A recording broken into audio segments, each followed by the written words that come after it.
한국과 호주의 FTA 협상이 실질적으로 타결됐습니다. 올해 수입차 판매량이 사상 처음 연간 15만 대를 돌파할 것으로 전망됩니다. 마이클 리드 피델리티 자산운용 대표이사가 외국인 투자자가 한국 경제와 주시장을 긍정적으로 보고 있다고 밝혔습니다. 금융위기 이후 처음으로 대출 증가율이 예금 증가율을 앞질렀습니다. 시청자 여러분 안녕하십니까. 생경제 현장의 임동석입니다. 자, 코스피 지수가 외국인의 강한 매도세 5거래일 연속 하락을 했습니다. 증권부의 구경호 기자입니다. 안녕하세요. 네, 안녕하십니까. 네, 오늘 자세한 마감 시황부터 들려주십시오. 네, 5일 코스피 지수는 전날보다 0.10% 하락한 1984.77포인트의 거래를 마쳤습니다. 코스피 지수는 이날 한때 기관도 매도에 나서며 1980선을 내주기도 했습니다. 지수 하락은 전날 미국 고용지표 호조로 양적 완화 축소 우려가 커지며 미국 증시가 혼조세로 마감한 데 영향을 받았습니다. 11월 민간 고용이 최근 1년간 최고치를 기록했고 10월 신규 주택 판매도 지난달보다 25% 이상 늘어나면서 연방준비제도이사회가 양적 완화 축소를 앞당길 수 있다는 우려가 제기됐습니다. 이날 외국인이 3,203억 원어치를 순매도하며 지수를 끌어내렸습니다. 기관은 568억 원, 개인은 2,575억 원의 순매수를 보였습니다. 업종별로는 전기기업이 1.16% 떨어졌고 보험과 운수창고 등도 하락했습니다. 반면 화학과 의료정밀, 철강금속 등은 올랐습니다. 시가총액 상위 종목 중에서는 한국전력이 2.37% 떨어졌고 SK하이닉스와 삼성생명도 하락했습니다. 반면 LG화학이 2% 이상 올랐고 포스코와 삼성전자, 네이버도 상승했습니다. 네, 자, 그리고 기아차가 이 원화 강세와 엔화 약세의 직격탄을 맞으면서 주가가 좀 하락한 탓인지 네이버의 시총 6위 자리를 내줄 상황이라고 하는데요. 어떻습니까? 네, 유가증권시장 시가총액 6위 종목인 기아차가 원달러 환율 하락에 더해 N달러 환율 상승까지 겹치면서 힘을 못 쓰고 있습니다. 자동차 업체들은 원화가 강세를 보이며 국내 시장에서 해외로 수출하는 경쟁력이 줄어들고 달러 대비 엔화가 싸지면 일본 차의 가격이 내려가 해외 시장에서도 상대적으로 영업 환경이 불리해지기 때문입니다. 반면 시가총액 7위인 네이버는 모바일 메신저 라인이 글로벌 시장에서 가입자 3억 명을 돌파하며 주가가 강세를 보이고 있습니다. 이날 기아차는 전 거래일보다 0.18% 내린 56,500원의 거래를 마쳤습니다. 기아차는 지난달 20일부터 꾸준히 떨어져 이달 초 6만원 선이 깨진 이후 의미 있는 주가 반등을 보이지 못하고 있습니다. 이날 기준 기아차의 시가총액은 22조 9,030억 원으로 최근 2주간 2조 1,070억 원 이상 줄어들었습니다. 반면 네이버는 시가총액이 22조 2,828억 원으로 기아차와 6,200억 원 차이를 보이고 있습니다. 네이버는 재상장한 지난 8월 29일보다 시가총액이 6조 4,608억 원 이상 커졌습니다. 당장 내일 기아차가 횡보 또는 하락하는 가운데 네이버가 3% 오르면 두 종목의 시총 순위는 뒤바뀝니다.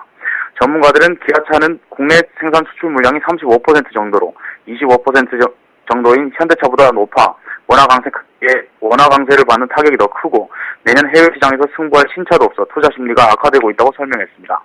네이버는 라인이라는 플랫폼을 앞세워 글로벌 시장 영향력을 확대해가고 있기 때문에 두 종목의 시총 순위가 엇갈릴 수 있다고 분석했습니다. 네. 자, 그리고 한국의 대표 지수 코스피 200이 중국 증시에 상장된다고 하는데요. 설명 부탁드립니다. 네, 중국 2위 자산운용사가 국내 대표 지수인 코스피 200을 추종하는 상장지수 펀드를 중국 펀드의 본토 증시에 상장합니다. 해외 운용사가 한국거래소가 산출하는 지수를 기초로 하는 ETF를 상장하는 것은 이번이 두 번째로 앞으로 국내 지수의 세계시장 공략의 기초가 될 전망입니다. 이날 금융투자업계에 따르면 중국 현지 운용사인 이펀드 매니지먼트는 최근 한국거래소와 계약을 맺고 코스피 200 지수를 추종하는 ETF를 중국 본토 상하이 증시에 조만간 상장할 예정입니다. 앞서 지난해 2월 홍콩 소재 자산 운용사인 EIP가 코스피 200 지수를 추종하는 ETF를 홍콩 증시에 상장한 바 있습니다. 이 펀드 매니지먼트의 전체 자산 운용 규모는 30조 원으로 중국에서 두 번째로 큰 운용사입니다. 한국거래소 관계자는 지난달 이 펀드 운용사와 코스피 200 지수를 사용하는 계약을 맺었다고 전하며 내년 초쯤 중국 본토 증시에 상장할 것으로 예상하고 있습니다. 금융투자업계에서는 이번 계약을 긍정적으로 평가하고 있습니다. 해외 자산 운용사가 국내 대표 지수인 코스피 200을 활용한 상품을 출시하면 앞으로 한국거래소가 산출하는 지수의 해외 시장 진출에 탄력을 받을 것이라고 기대하고 있습니다. 네, 자, 지금까지 증권부의 구경호 기자였습니다. 감사합니다. 감사합니다.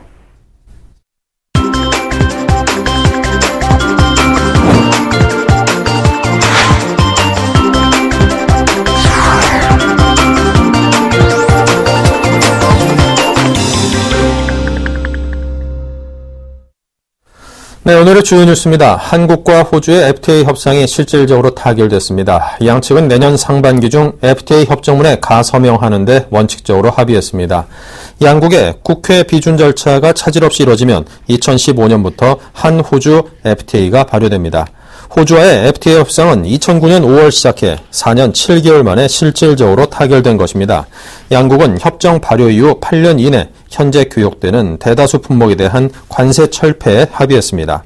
특히 대호주 주요 수출 품목인 자동차의 경우 즉시 관세 철폐에 합의했습니다.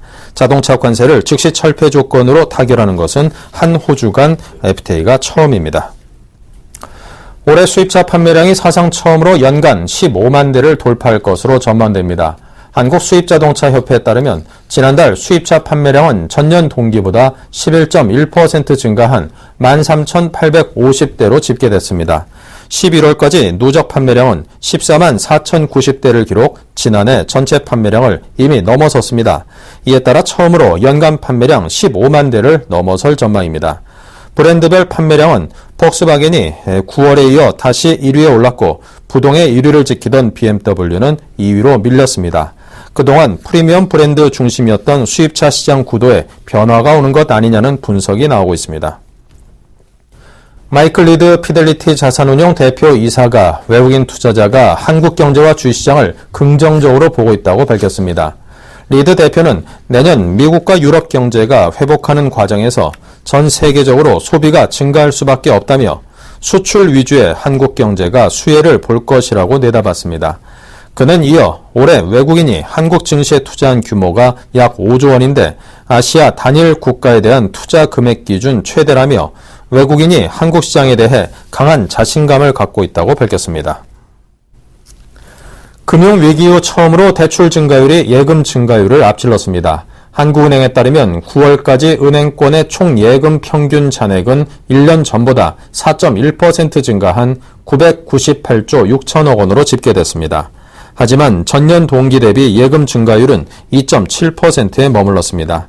경제 성장률과 물가 상승률을 고려하면 실질적으로 예금은 오히려 줄어든 것입니다.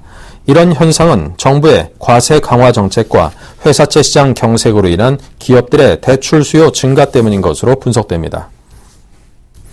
앨런 그린스펀 전 미 연준 의장이 온라인 가상화폐 비트코인에 대해 거품이며 통화가 아니라고 규정을 했습니다. 비트코인은 지난 1년 동안 89배나 가치가 폭등하는 등 투기 광풍이 불고 있습니다. 그린스펀 전 의장은 블룸버그 TV와의 인터뷰에서 비트코인이 통화가 되기 위해서는 본질 가치를 지녀야 한다며 통화로서 뒷받침할 수 있는 게 무엇인지 모르겠다고 말했습니다. 그는 화폐의 본질 가치이든 발행 주체의 신용 또는 신뢰이든 보편적으로 인정되는 지불 능력을 지녀야 하는데 비트코인에는 이런 기본 요소가 결여되어 있다고 지적했습니다. 네, STS, 동양그룹 등 대기업들의 부실이 이어지면서 이 기업 구조조정에 대한 관심이 상당히 높아지고 있습니다. 자, 자금난에 빠진 기업이 자산을 파는 해법은 기업 경영에 있어서 교과서 같은 이야기인데요. 자, 이 문제는 경영권을 쥔 총수가 좀처럼 이 자산을 내놓고 싶어 하지 않는다라는 데 문제가 있습니다. 자, 경제부의 임세훈 기자를 연결해 보겠습니다. 안녕하십니까? 네, 안녕하십니까? 네, 정부가 현대그룹에 대해서 강한 구조조정을 요구했다고요? 네, 정부와 금융당국은 최근 현대그룹에 대해 알짜 계열사를 파는 강도 높은 구조조정이 필요하다고 간접적으로 압박하고 있습니다. 파는 방법도 실효성을 담보할 수 있도록 매각할 자산을 기업에서 먼저 떼어낸 후 팔라는 것인데요. 최근 최수연 금융감독원장 등이 제시하는 사례는 동부그룹입니다. 동부그룹은 지난달 김준기 회장이 직접 나서서 핵심 계열사를 팔되 특수 목적 회사를 만드는 SPC 방식을 택했습니다. 앞서 두산그룹 역시 이 방법으로 계열사를 매각해 자금을 확보했습니다. 자, 이 SPC 방식이라고 하면은 우리 일반 시청자분들 입장에서는 좀 어려울 수도 있고 생소할 수도 있는 그런 방식일 텐데요. 설명을 부탁드립니다. 네, SPC 방식이란 대기업이 직접 자산을 팔지 않고 자산을 팔기 위해 한시적으로 특수목적 회사, 이를 SPC라고 하는데요. 이 SPC를 통해 파는 것입니다. 사실 대기업의 구조조정이 어려운 이유 가운데 하나는 총수 일가가 실제로 계열사를 잘 팔려고 하지 않기 때문인데요. 결국 총수 일가의 이해관계 때문에 그나마 제값을 받을 수 있는 기회를 놓치는 것입니다. 동양그룹의 경우 오너 일가 내부에서도 이견이 일어나 핵심 계열사는 그룹의 모태기업이라는 이유로 팔지 않았습니다. 또한 일부 비핵심 계열사도 총수가 이 회사의 지분을 기반으로 전체 그룹을 지배하고 있었기 때문에 매각을 거부했습니다. 그러다 보면 기업은 극한 상황에 놓이게 되고 시장에서는 더욱 낮은 가격을 요구합니다. 알짜 계열사를 헐값에 팔고도 유동성은 그다지 확보할 수 없는 상황이죠. 이 때문에 총수는 차라리 법정 관리를 택하고 투자자나 관련 근로자는 더 큰 피해를 보는 것입니다. 반면에 SPC 방식으로 회사를 팔면 총수의 영향력을 차단할 수 있습니다. 먼저 채권단을 중심으로 재무적 투자자가 참여하는 SPC를 세웁니다. 이 SPC는 대기업으로부터 매각 대상 계열사를 사들이고 대금을 우선 지급합니다. 자금 압박을 받고 있는 대기업 입장에서는 우선 숨통을 틔울 수 있겠죠. SPC는 시장에 실제로 인수 의사가 있는 곳에 계열사를 팔고 애초에 판 금액가 대비해 차이를 대기업에 정산합니다. 네. 자, 이 총수 일가 욕심에 선을 긋는 그런 방식이 되겠는데요. 자, 그럼 실제로 그렇게 한 사례가 동부그룹인가요? 네, 동부그룹은 김준기 회장이 동부하이텍과 동부메탈, 동부제철 인천공장 등을 팔아 3조 원의 자금을 마련하는 자구 계획을 발표했습니다. 이에 따라 주채권은행인 산업은행은 2일부터 동부그룹의 매각 자산에 대해 실서를 벌이고 있습니다. 이 실서를 통해 가격이 정해지면 산업은행이 중심이 되어 만든 SPC가 자산을 사들이고 시장에 팔 계획입니다. 아직 본격적인 절차가 진행되지 않았지만 벌써부터 시장에서 동부그룹을 평가하는 신인도는 올라가고 있습니다. 두산그룹 역시 2009년 이 같은 방식으로 자금을 확보했습니다. 두산인프라코어는 2009년 밥캣을 인수하면서 자금난에 빠졌는데요. 두산그룹은 미래에셋 등과 2개의 SPC를 설립해 일부 계열사를 팔았고 이는 곧바로 두산인프라코어로 자금이 들어가 재무구조를 개선하는 데 쓰였습니다. 네. 자, 그럼 강한 구조 조정에 대한 요구를 정부로부터 받고 있는 현대그룹 측의 반응은 어떻습니까? 네, 현대그룹은 현대상선을 주축으로 대북 사업을 하는 현대아산을 비롯해 현대증권, 현대엘리베이터, 택배사인 현대로지스틱스 등으로 구성되어 있습니다. 이 중 현대아산은 남북관계 경색으로 인해 수년째 제대로 된 영업활동을 펴지 못하고 있고 현대상선 역시 수년간 해운 업황이 좋지 않아 최근 3분기 실적 발표에서 적자로 전환했습니다. 그룹의 지주사 역할을 하는 현대엘리베이터는 다른 계열사를 지원하느라 출혈이 심한 상태고요. 이 때문에 현대그룹은 채권단 등과 자구안을 마련 중인 것으로 전해졌습니다. 이 자구안의 내용에 따라 현대그룹이 살아날 수 있을지 주목됩니다. 네, 자, 지금까지 경제부 임세원 기자와 함께했습니다. 감사합니다. 네, 감사합니다.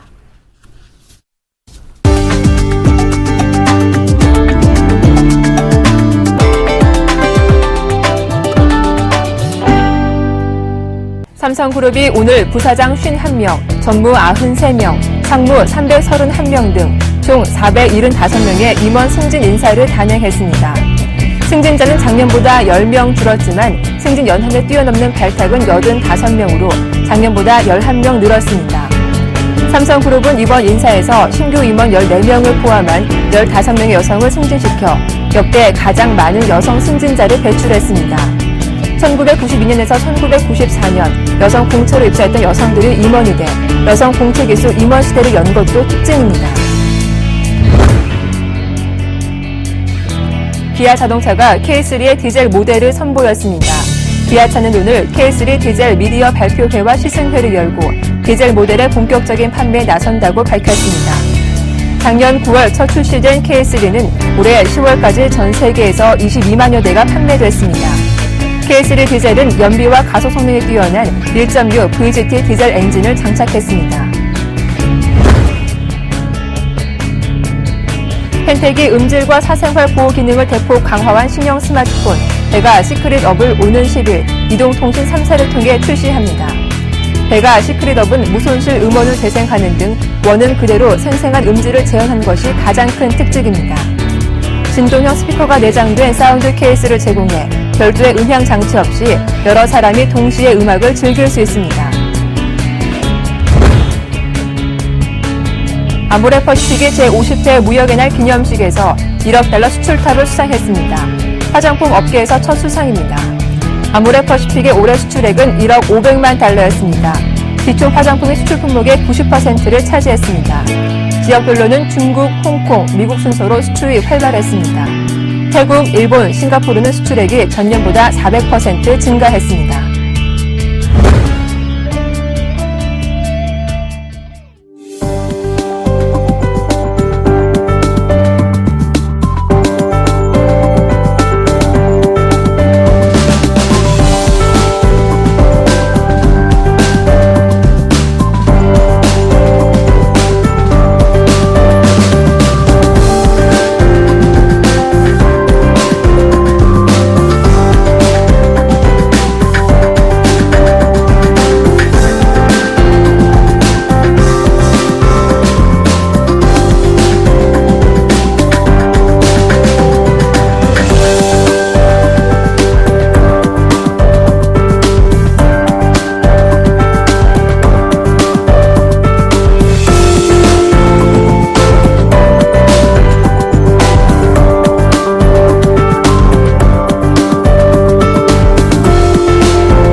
네, 이상으로 생경제 현장을 마칩니다. 감사합니다.